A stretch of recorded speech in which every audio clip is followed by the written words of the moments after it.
The broadcast is now starting. All attendees are in listen-only mode. Hello, and thank you for joining today's webinar, Build Better Software with DevSuite.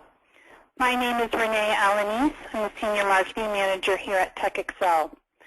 TechExcel is proud to host our 2013 webcast series. This is actually the final webcast of the year. But in 2014, we will continue to hold informative webinars on various topics once a month throughout the year. A little logistics for today. I encourage you to ask questions. We will answer them at the end of our discussion today, but you can use the question function. It's located at the lower right-hand corner of your screen in the Go to Webinar tab. Just ask your question at any time, and then we will go through them at the end of the broadcast. We also plan to conduct a poll today. Once the poll is launched, you can just click your answer in the poll tab and we'll review the results. Now I'd like to introduce today's speakers.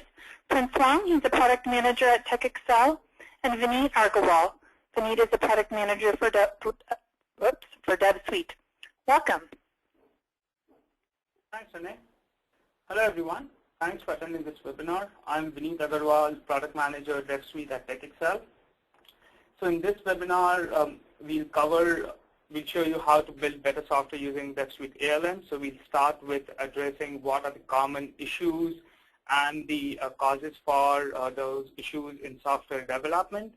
And then we will see how DevSuite can help you to address those issues and can overcome most of the issues in software development. So a quick introduction about our company, TechExcel. So we were founded in 1995. Our first product got shipped in 97. We are a 100% privately owned company headquartered in Las Vegas, California, and we have international offices in North Carolina, China, UK, and Japan.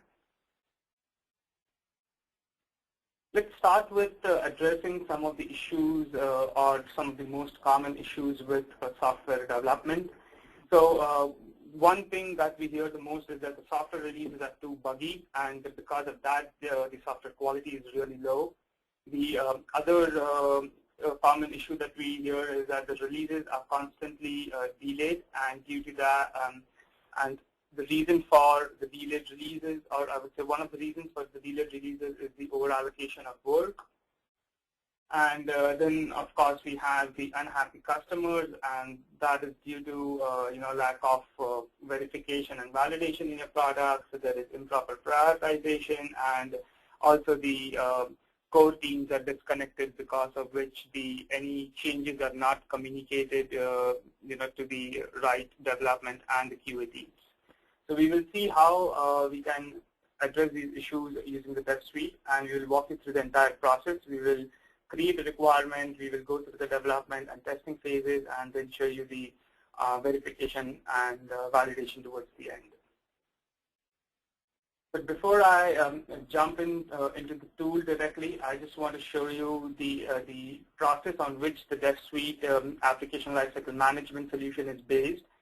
And this process, even though it looks like more of an agile process, let me tell you that this process is actually suited for all the different development methodologies. So be it an agile development methodology, or a traditional development, waterfall, or any hybrid methodology that you follow in your organization. So DevSuite can be customized and can be tweaked to follow your methodology.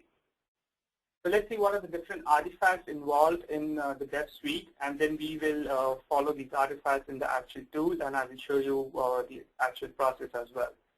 So any project always starts with gathering the requirements. So now the requirements could be just a basic one-line requirement saying then we need to implement this, or it could be a detailed set of requirements with unlimited levels of hierarchy. But we do have some basic requirements. So once we have the requirements created, there are two parallel processes that start. Once the requirements are approved, the requirements are sent to the development team, and they get into the product backlog for implementation. And in parallel, also the same set of requirements are used to create the test cases and a test template. So now the QA testing team is responsible to manage the test cases and create a release test plan and test cycle. And then the development team will start with its own set of releases and planning and prioritization. So once we have the release, once we have the development cycle complete, at the end of every cycle, we have a working software. So now in this model, along with the development cycle, we have a release cycle in parallel, which is also testing the, testing the development items. Any defects discovered during the testing is submitted to the product backlog or to the release backlog so that it can be prioritized and scheduled for the next release or sprint. And this is how the entire process moves, and during this entire process, your requirements can evolve, and that's how the product evolves towards the end. So lastly, in the DevSuite, these are some of the core components of DevSuite. We have a requirements management piece, which I will demo you today. Then we have the dev plan for project planning. We have the defect tracking piece and the implementation tracking piece and the testing module, which Prince will demo. All the pieces are interconnected, are integrated, and are connected to the knowledge base. So in the knowledge base, you can use to store any company-wide documents or any policies or any specific technology that you follow. So let's jump into our DevSuite tool directly, and let me show you the different modules in the tool. And let me start off with the first phase, that is the requirements gathering. But before that, very quickly, this is our home dashboard, or the home tab. So it comprises of the different widgets. Every widget is movable, so you can organize it to suit whatever your requirements are. Each widget contains could contain a basic list items, or could contain graphs, or could contain multiple reports. Each of these widgets again will carry information from the all the different code modules listed at the top. We've got requirements, planning, tracking, testing, and some other add-on modules as well. So let's jump into our requirements project. So this is my requirements right in here, and see what are the different components in the requirements piece itself. One of the most important things in requirements is to manage the requirements and to organize them. So now the question is that how do you organize the requirements? Either, so DevSuite actually provides you the flexibility to organize the requirements, either based on multiple releases, or based on components of the same release, or based on different products altogether. So we have a flexible project structure or project tree on the left, in which you can create unlimited levels of folders to organize the requirements. Once you have that, each of these requirements will contain, each of these folders would contain a set of requirements under these. Now the requirements that you see here are organized in a hierarchy format. So as I mentioned in the start, the requirements could be just a standalone requirement saying that we just need to support sorting and searching, or it could be a detailed set of requirements with unlimited levels of hierarchy, like in this case. We have the green icon denotes the high-level requirement, which is also called as an epic or a theme, and then that epic can be broken down into smaller chunks, and each of these requirements can then be further assigned to development and testing purpose. So let's just choose one of the requirements, and let's just create one. So I will just choose my theme here, modern web UI. Just create a new child requirement, and I have a template created which I can use to populate all my fields in here. So I will just use that template. I will just rename, and I would say support for HTML5 and CSS. In terms of the description, I have a predefined format for the description so that anyone in the team, requirements team creating the requirements are, they know that this is the format that needs to be followed and all the information, and they can provide all the information. For this demo purpose, I have a set of sample requirements just created, and I just did a copy paste here. In terms of the external references, since we are saying here that we need to support HTML5 and CSS3, but HTML5 and CSS3 is just a very broad, it's such a broad technology that, there are so many articles, so many references online, but I have a company policy that, this is a specific, there are some certain set of details that I would follow. So what I would do is, in my external references, I would just point out a standard article under my knowledge base, and I would just go to my technology info in here. I have a standard article from my company, and I can read the article, and if you note, I have all the images and textual information in this article. So I just want to link this to my new requirement so that when my development team takes a look or wants to implement these, this requirement, they can use that external reference, and they can also follow a standard company procedure on this technology. Just click OK. If I want, I can just add a primary attachment to this requirement, and then so just to indicate additional information. Let's see, the spec owner is the submitter, that would be me, and then I'll just submit this. Here, if you see, a new requirement just got added under the under my Epic 642. So now the next step in the requirements phase is to send this requirement over to the other team members for review and approval, and also provide additional details. So the way that we do that is we move to a view, something called as a list view, which is a basic table format view or a grid view. So once I select the requirements, I have based on my current status, I have the set of next available states or transitions populated based on the workflow.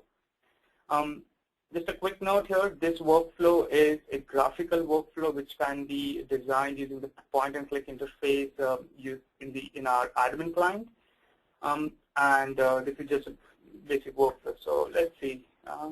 I've got my information here. I would say commit it and start development. During that time, if I want, I can change the spec owner as well. I just want to save this. Just do a, so it says in development, and now once I've passed it on to my other team members and our colleagues for review, if they have any comments or any comments to make, they can move to the Notes tab. They can add a comment along with any supporting information that they need. So basically, every team member can add as many comments as they want, along with additional notes. We have an auto versioning system in our requirements. So any change that you make to the requirement, a new version will be created. Once you click on that version, you can see the information there. And you also have the option to select a version and roll back to that specific version based on the timestamp information. We have a history tab or an audit trail, so any change that you make to the requirement is recorded here, and you can see the entire history of that specific requirement. Lastly, we have, I will come back to the all links tab towards the end, and we'll show you that how you can view the traceability from requirements to development to QA under this tab, and how you can track the items there as well. But before I move on, under the requirements phase, I have something called as the test cases. So let's say once my requirements are approved and are reviewed, the next step is to let the QA team know that, okay, we have a new requirement in place, and you need to start creating the test cases. So I can trigger a simple test case from here, and this is from my testing module. I can say that, okay, this is a new requirement. This would go under my template folder, and maybe the template owner is someone else here. And then I would just simply save this. So now I have created a new test case template here, or a test case. And as soon as I create this, my QA team will be notified that, okay, a new requirement has been placed, and they can start their release plans or test plans based on these new test cases. Again, a quick note here, any requirement can have multiple test cases. So it depends on whether the requirement is really high level or is already broken down into smaller chunks.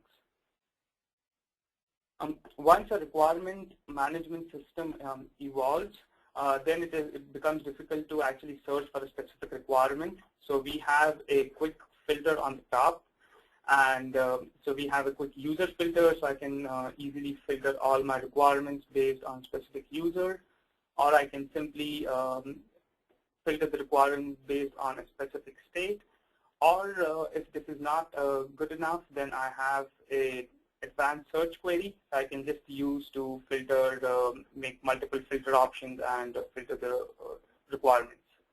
And of course, we have the keyword search filter, so you can just type in the keyword and get the results as well. So we have seen how we can create the requirements and how we can walk it through the entire workflow and the entire process. The next step in the requirements management piece is to create a roadmap and communicate your product strategy to your different team members, right? So we have something called as the product roadmap view. So once we switch there, I have my folder selected, and now I have a set of requirements under the to-be plan section. Here I have a very small sample data just because I have my filters on. So let's just open, I just want to open only. So here I have all the set of requirements that needs to be planned, and now I can simply drag and drop. So I would say, okay, I need the HTML box to be implemented in December, so as the remove, and maybe this could go in January, and this could also go in February. So now I have created a product roadmap based on the requirements I've created. And now this can be used as a communication tool to give it out to the development team so that they can use this to plan their sprint and release cycle, and then they can start to create development items from that. So here we saw in this particular session that how you can create the requirements right into the DevSpec system, but we also have also leveraged the editing capabilities of Microsoft Word, and we have created our own add-in to the Microsoft Word. So now if you are already managing requirements in your Word document and you have a detailed hierarchy, you can just use our Word add-in to check in the requirements into our DevSpec system. And then with that, you can keep using your Word document, make any changes, and then those changes will be synced back to our DevSpec system. So the check-in process and creation of requirements from the Word is a little out of scope of this webinar, but I would definitely want to show you how the requirements would look like after they have been checked in from the Word. Let me switch to a different system here. Here if you see, these are the requirements that have been checked in from the Word document. There is a W symbol here indicating that this is part of the Word. And now any team member who just wants to view the requirements and not get into the details, they don't necessarily need to open the entire Word document, search for the requirement, and then, that takes a lot of time. So we have developed our own viewer using which you can directly jump on to that specific requirement. So let's say I want to see what are the details for fixed versus dynamic display style requirements. So I would just click on that, and then my viewer will take me directly to that specific requirement here, if you see, and then I can view the details of that specific requirement. Additionally, if I want to switch to any other requirement in the same document, I can just click here. I can get the table of contents here, and now I can switch or jump to any of the requirements. So let's say I want to see what are the new improvements in the burn down report. So I can directly jump onto that requirement as well. In terms of editing, if you want to edit any requirement, you can just click on any of the requirements, and then it will directly open that Word document. You can make the changes and then save the changes back to the Word document. So this briefly shows how you can create the requirements and how these requirements, and then Prince will now show you how these requirements can be used to create development and test cases, and then towards the end I will show you how you can achieve a verification and validation once we have the entire process completed. Prince? Okay, thank you, Vineet. Sure, let me make you the presenter now, and you can take over.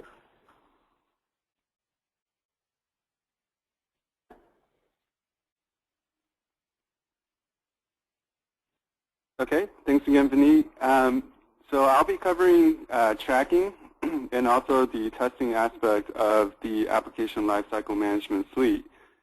Tracking really is about defect tracking and also task management.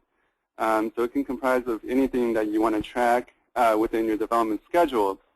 So what we see here on the left-hand side is basically just a folder structure containing different products and the different releases.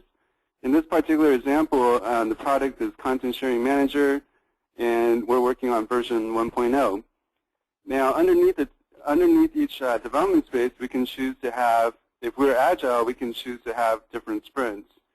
And here we have the three different sprints, and then we also optionally have a release backlog for this particular development space. In addition, we can choose to link requirement spaces directly to this particular product. So what Vineet showed you earlier, those requirements, those specific requirements can be linked over to this particular development space for assigning out the different tasks that need to be accomplished for those requirements. We can also choose to integrate or have different types of development spaces too. So here I actually have a traditional development space where we don't have the different sprints, but rather different milestones. And underneath the milestone, we can have different categories of work. We can create as many folders as we like to kind of organize our work for each different milestone. So the beauty of DevSuite is that you don't necessarily have to go agile. If you do have some teams that are still practicing traditional development, you can have them work concurrently with your agile teams. In addition, in this folder tree, we do have a product backlog. So again, if you're practicing traditional development and you do kind of want to transition over to agile, you could turn on some of these agile pieces as you're practicing your development methodology. So here I have the backlog turned on, and it's actually applicable for both the agile teams and also the traditional teams. So you can kind of mix and match and turn on pieces as you see fit. Under the product backlog, we can create as many backlogs as we want. So we can create a backlog for the Content Sharing Manager product, or we can actually incorporate, customer feedback and maybe bugs found in a different product, in a different backlog. So essentially, the backlog contains everything you want to assign out, you basically want to plan for before you assign out to, either a milestone or into a sprint. Over here on the right-hand side is just our traditional list view. Up on the list view, we can easily filter by different team members and then also by different team groups. And they're represented by the plus symbol here. So you can assign tasks or defects to an individual or to groups. You also have the option to basically filter the different tasks and the defects by their status. And optionally, you can use search queries to find things that you need. So you can create search queries based on any custom fields that you create or any system fields, and you can save it for later use. In this case, I have a couple queries that's already available in this dropdown because I searched for them and I saved them. Additionally, you can use the keyword search to search for IDs or maybe keywords. And the keyword search here in DevSuite is really powerful in the fact that it can actually search through attachments as well. So not only is it searching through description fields, but also it's looking for keywords within the attachments.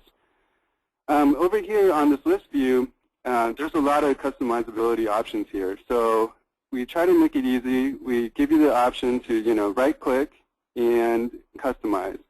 So here you can choose to add different fields, whether they're custom fields or any fields that you create. You can choose to bring them into this list view, and then you can actually sort them or arrange them however you like to see. So we can go ahead and close this, and then we can use the header up on the top. By clicking on it, we were able to sort the different types of tasks. So other properties in this list view are these visual indicators. So there is a way to customize your view. So for example, for urgent or high priority issues, we have them indicated in red and even a different icon. So there's different ways in different visual cues to kind of help you track your stuff. Okay, so now I'm going to focus on a little bit about planning and how we can do this in DevSuite. So we'll first start off with using using the product backlog. I'm actually going to switch back to this view, and it will bring up the task view here. And so there's different ways to look at what needs to be planned. So firstly, we have this board view, which is basically all the items, all the specifications, and also all the tasks that are linked with the specifications within this backlog. So in order to prioritize, I can kind of just drag things around and kind of move them up to the top or to the left to indicate higher priority. In the list view, I can pretty much do the same. So I can go ahead and, if you're more of a vertical planner, you can right-click and just say prioritize backlog items and kind of bring the items that are higher priority up to the top. So the idea of this is you want to actually make sure that the top items are assigned out, the items that have higher priority are assigned out to the sprints or to the different milestones sooner than the items that are kind of lower priority. So that's one way you can prioritize. The other way I wanted to show you was through the requirements. Because I have a linked requirement space with this development space, I'm able to, from DevTrack, quickly see requirements that's linked to this development space. So in here, I can choose to prioritize this list, but better yet, I can use the roadmap view, which Vinny demonstrated earlier. So the roadmap view allows me to basically plan out or assign things out that are planned for that particular time period. All right, so I'm going to switch to the backlog again, and then we're just going to take an item here, and then we're going to go ahead and assign it out by dragging and dropping into a sprint. When I do this, I do have some of the tasks that can be automatically created for me, and if I choose to enable quick task creation, this basically will allow me to quickly create tasks that are defined beforehand that need to be implemented in order for this particular story or specification to be completed. So in this particular case, I may have to do tasks for both mobile development, for maybe the Windows platform, maybe I have documentation or other QA tasks that need to be accomplished before I can claim a user story has been completed. Now, what's nice about this, too, is you don't really need to fill out any fields, only need to fill out, or initialize a couple of properties. So we can just go ahead and click on a task, and then we can assign a task owner who's going to be actually doing this work. And then we can either choose to use, if you're more traditional, you want to use a time estimate, we can actually, indicate how much time this is going to take. Or if you're full-on agile, you can choose to use story points. And the purpose of the story points and the estimated total time is basically to keep assigning out into a sprint until the sprint is full. And the way to determine if a sprint is full, and I'll show you this in a second, is there's usually a story point cap. So maybe within all your sprints you can accomplish about 100 points. We can keep assigning out to a sprint based on these initial values until we hit that 100-point cap, or based on a time cap. Okay, so I'm going to go ahead and just submit this over to the sprint. And now what we should see here is in the list view, we can go ahead and basically display a relationship view. So we can see not only just flat task level, but we can also see the stories that are associated with these tasks. So essentially, these tasks are all need to be completed in order to claim that the story is completed. Now we can switch over to the board view, which is only available if you're using sprints, to be able to see the progress status for each of these sprints. So here we have basically the different workflow statuses in different swim lanes. And we're able to see the things that we've assigned out to this sprint. And if we need to, on a daily basis, need to check the progress and need to move things to different statuses, we can just go ahead and drag and drop. Okay, so we can just drag and drop things, and it will actually move this particular task over to a different state. Now, we can also choose to group by owner here. Group by owner actually shows you something a little bit more. So basically, all the team members will be displayed here, and then you can kind of see the work progress for each individual team member. Also, because this is a 3-week sprint and everybody's working 8 hours per day, we have a schedule of 120 hours. So as we're assigning things out to individuals, you should see, and if you're populating their those initial values, such as time remaining or story points, you should see that the workload go up, and then you should see story points go up. So essentially, you want to kind of fill up people's workload, or if you prefer not to do it in the individual basis, just turn off group by owner, and then we can just use kind of like a calendar view to assign out. Okay, so that's the board view in the planning. All right, so now I want to actually show you how to work through these tasks. So basically, we can now switch over to show task detail here, and then basically just click on a task, and then you'll see the properties of a task come up. Now, there are fields. You can create as many fields as you want per task or per defect. And the mandatory fields should be indicated by red. It looks like I don't have any here. But more importantly, there are fields that allow you to track time. So we have basically the plan time. And if you notice this time remaining, that's actually the initial estimate that we put in. And we can actually go ahead and put in the time spent as we're working through the task, and we can reduce the time remaining.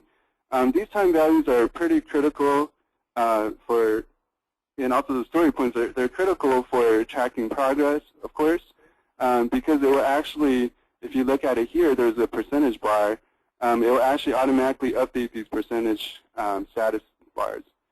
And also, these time values and story point values will also be used for burn down reports as well.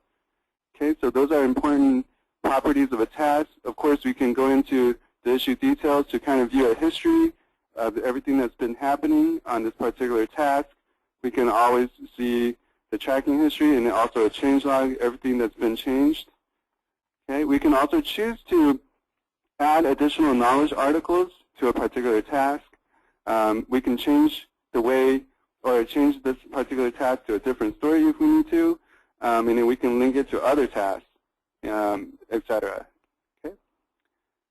Then lastly, I just wanted to quickly show you how these time values and properties affect our burn down report. So I'm going to go ahead and just kind of show the report here, and then we can do a burn down report for an entire sprint or iteration. Or we can do it at a higher level at a development space, or we can do, by selected or filtered tasks. So I'm going to go ahead and just quickly do a refresh here. And basically, we should be able to see a nice burn down report. Let me just go ahead and click on a different sprint and do the refresh again. So in the middle of the burn down report, you do see your target burn down. And then also on the green bar, the green line here, you will see your burn down, and the blue line will be basically your burn up of the time spent. So green bar represents time remaining, blue bar will be your burn up for time spent. You can hover over any of the days within the sprint to kind of quickly see some details, how much time is remaining, how much time spent for that particular day, the velocity, and the average. Now we can quickly, if you didn't like to do time estimates, we can use, open tasks for burn down, or we can choose to use story points as burn down.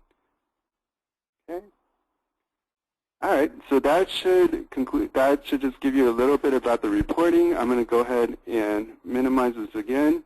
Now, lastly, how do we incorporate customer feedback? Well, there's a couple ways to do that. Firstly, in a more agile sense, we can put them in the backlog. So I created, a from customer folder or from customer backlog just specifically to hold customer feedback. So two ways to do this. We can easily, right-click and create a new task, fill in the details. Maybe it's a defect, maybe it's an enhancement. We just fill in the details. Or more importantly, and we'll show this in a future webinar, how you can submit defects directly from CustomerWise, which is our integrated CRM solution, directly into DevTrack, and directly enhancements will go directly into basically the requirements view.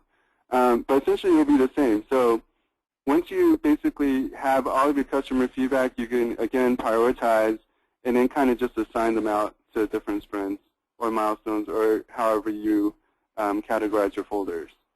So this kind of concludes DevTrack in a nutshell. So I'm going to hop over to DevTest now, where we can manage your test case library and how you can plan for test cycles and execute them. So I'm just going to quickly go over to the testing view, which I already have opened. So basically, in the testing view, the views are kind of distributed into these different icons. So in order to manage your test case library, you want to go into the template view.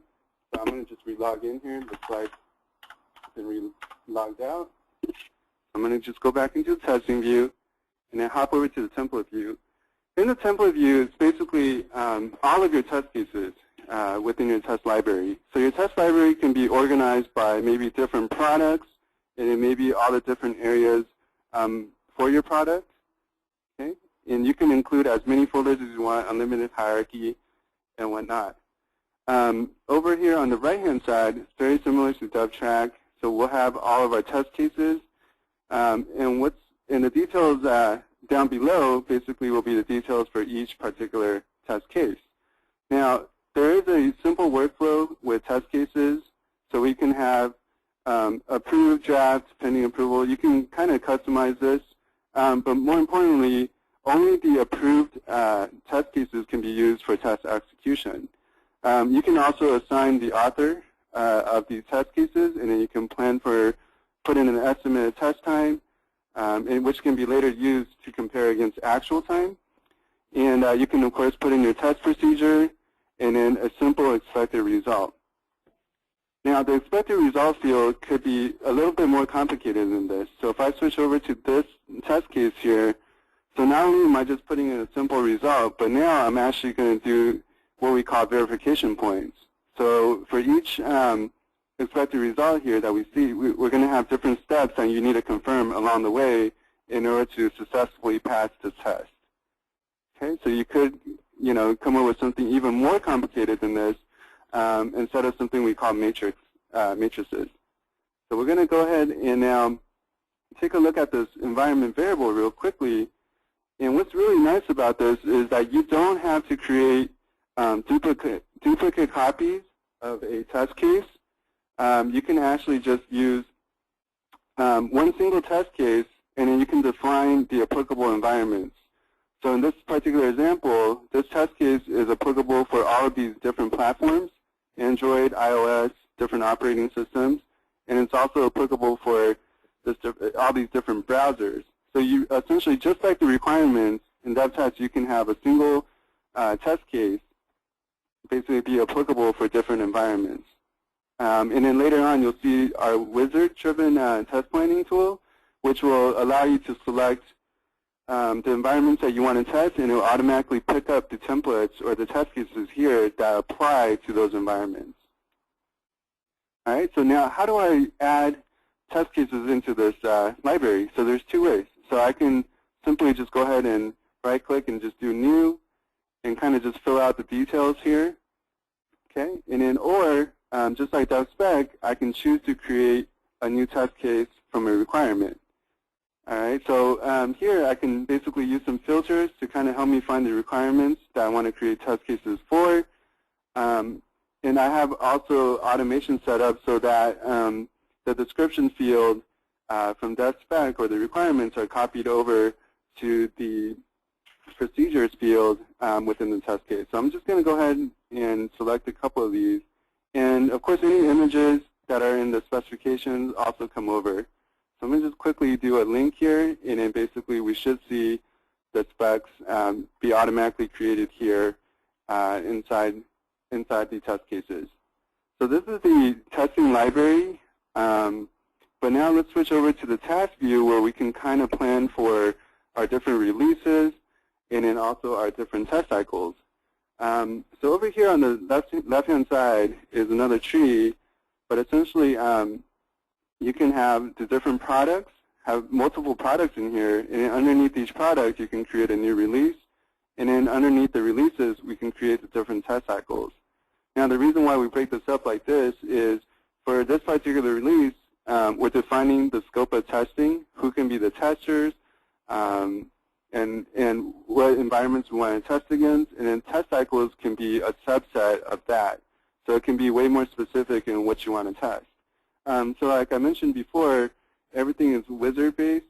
So I'm going to actually switch over to the planning details here and then just kind of create real quickly a release. So when we create a release here, we just basically need to give it a title, release 2.0. And then we can select which DevTrack project or tracking project we want to submit defects into. So I'm going to just go ahead and select one. I'm going to make sure that one is the default one that I submit into. Of course, you can submit into multiple DevTrack projects, but you can also choose which one is the default. So I'm going to click Next, and here when I'm defining the scope of the release, I'm defining who can be my testers, who's actually going to be my testing lead, and then I'm going to go ahead and click Next. So this is a kind of a wizard-driven planning tool. So here I can define which test cases I want to go ahead and include in this release. So maybe I only want test cases that are created from specifications that are in some particular or specific folder. Or more importantly, if I wanted to just test a sprint, I can go ahead and say based on development sub-project, and then I can kind of choose to test everything within that particular sprint. So it should pick up all of the specifications, include all spec here, from this particular sprint, and provided that they have test cases linked to them, we will be able to create testing tasks right off of those specifications. So I'm going to go ahead and just click on None and just kind of take you through this. Over here, this is where we select an environment variable. So I can choose in this particular release to test, maybe everything in this platform. Okay, and it may be everything, and maybe all my browsers. So I'm going to go ahead and click Next. And basically, I can define a subset of what I want to test, but I'm just going to go ahead and say I want to test against, all of these different platforms and browsers together. I'm going to go ahead and hit Next here, and then basically select from the test library the templates that I want to use. So these templates basically fit the criteria that I put in before during this whole wizard process. And basically, when I click on Next, then click Finish, these are all the different templates that are used and the different tasks that are going to be created. So I'm going to go ahead and just hit Finish there. And now I have a release 2.0, but nothing's displayed here. Now, things will only display after the test cycles are created. So I'm not going to do that. I just wanted to take you through real quickly, this wizard.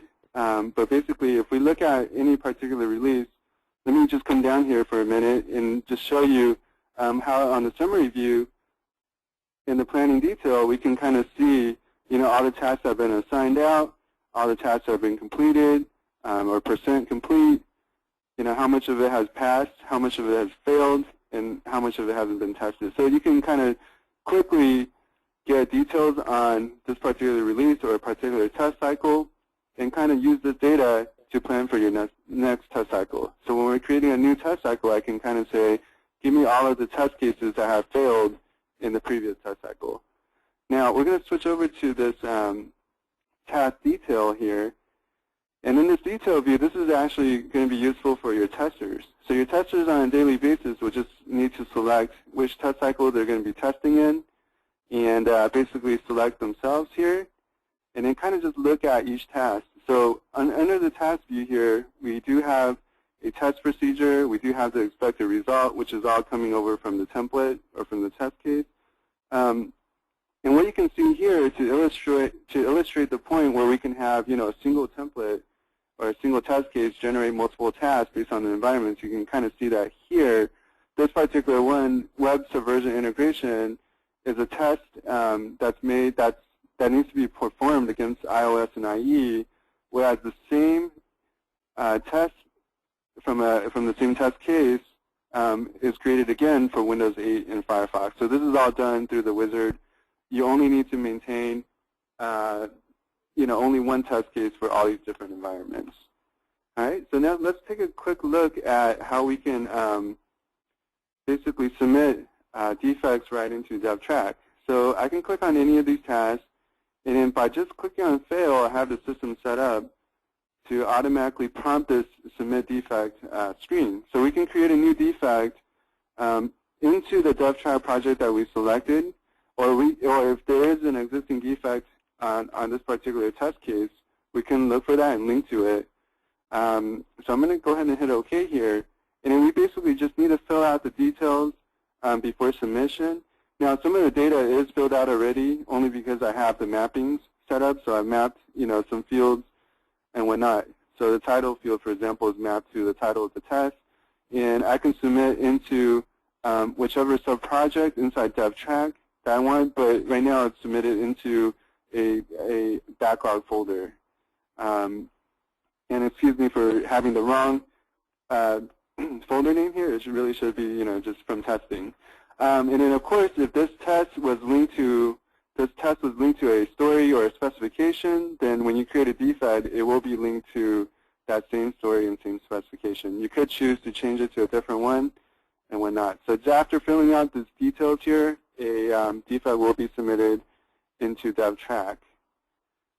Okay, so that concludes DevTest. We covered basically test case management, planning for tests, and executing. I'm going to now switch back to Vineet, and he'll conclude this webinar with how you can create a change flag to flag changes across development and testing, and kind of just wrap up with reporting. So Vineet, I'm going to switch back to you now. Sure. Thanks, Vince.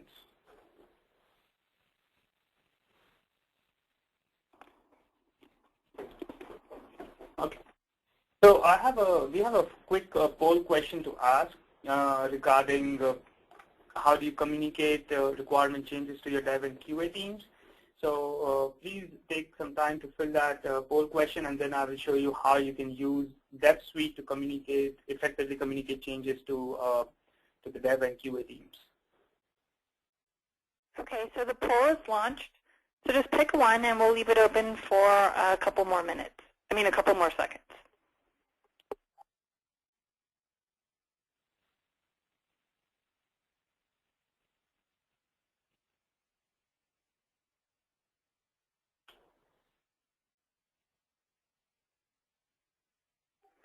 Okay, I'm going to close the poll in 10 seconds.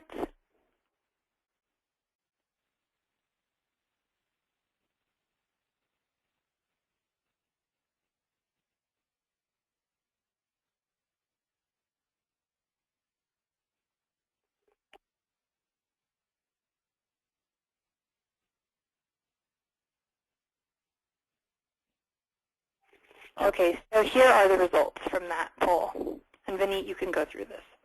Sure. So it looks like 53% of change communication is done via email, 20% via the call, and only 27% using some kind of a program.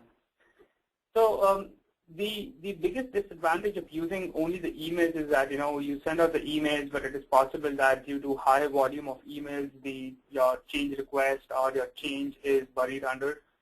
So it's better to have something which is inbuilt in your system, and then you can something which you can keep track of, and you can make sure that the development teams and the QA teams have acknowledged the change.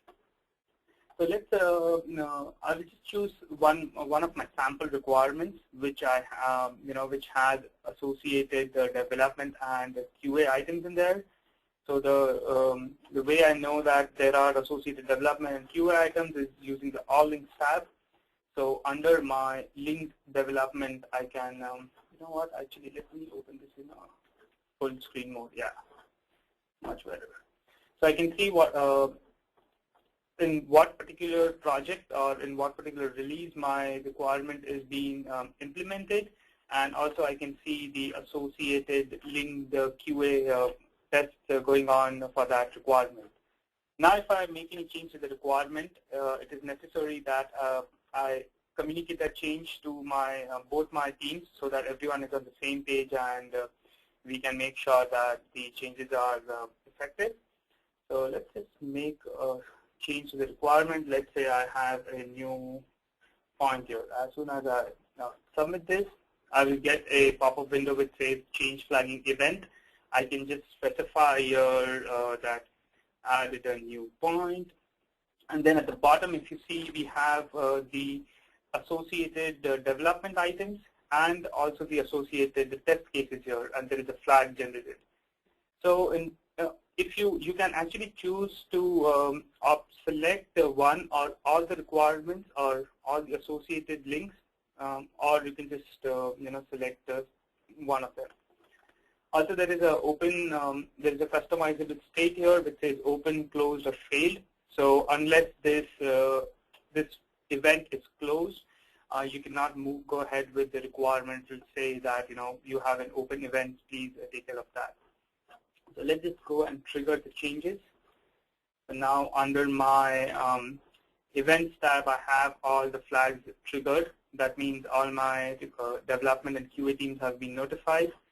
So from a development perspective, let me go to my tracking piece, and since that requirement was being tracked under my sprint number 3, here the notification subscription, I can see the different flags generated next to the associated development items, and this will indicate that there has been some change in the requirement. Now I can simply click on that, and I can see the change details here. I can see what's the description, the title, owner, and also I can choose to basically acknowledge the change. I would say change, acknowledge, something like that, and then I would just close this as successful.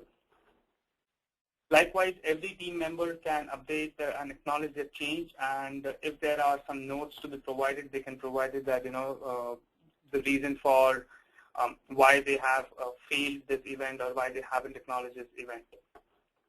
So similarly, the testing team will update their flags, and once all the team members update, the change flagging event will be accepted, and that will indicate that the changes have been communicated successfully.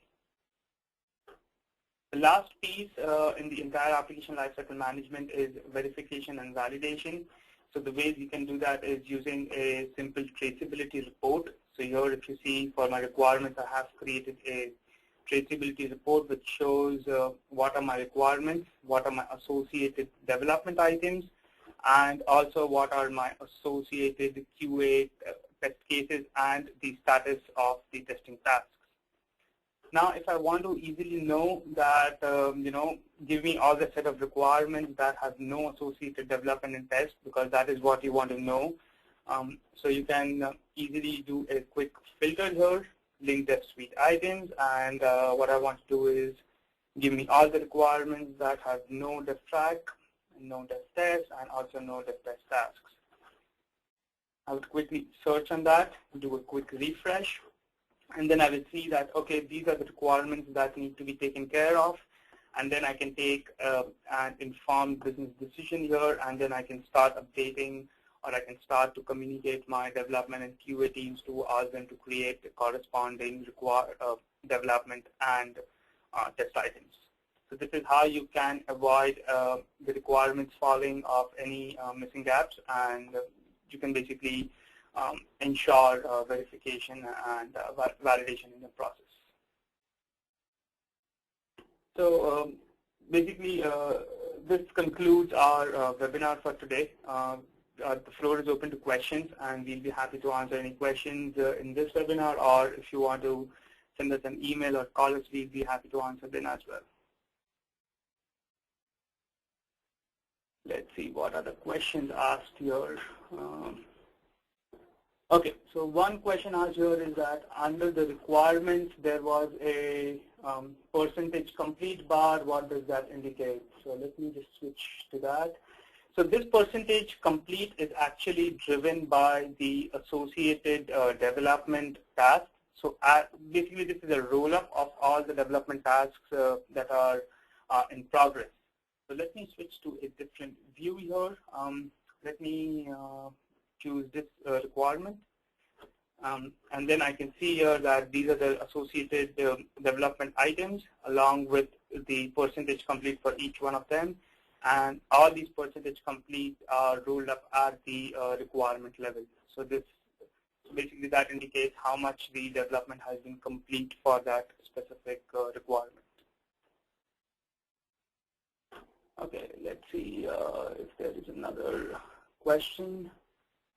Okay, there was another question saying what are the different add-on modules that are available for DevSuite. So there are three add-on modules. The first one that I talked about was the Word add-in. So using that, you can directly check in the requirements from your Word document into the DevSuite system, and then follow the same process for tracking and testing. And then we have two other add-on modules, the portfolio and the timesheet. So the portfolio is used for high-level portfolio management for across all the projects. So you can create various risk events, risk mitigation plans, financial events, and you can add all sorts of project information under the portfolio tab. Lastly, we have the timesheet module, using which you can enter, if you have any contractors working in your team, then you can use that as a timesheet to fill in their time for basically, like a timesheet module, and then you can run reports on that. So just to honor the time, I think we are done with this webinar. For all the other questions, we'll be happy to answer via the email or via the phone. Thanks again for attending this webinar. Thank you. I'd also like to remind you that today's webinar is being recorded, and in the next couple of days we will send out a link to the recording of this webinar. Thank you very much. If you have any questions for our product managers, please let them know. Thank you. Bye-bye.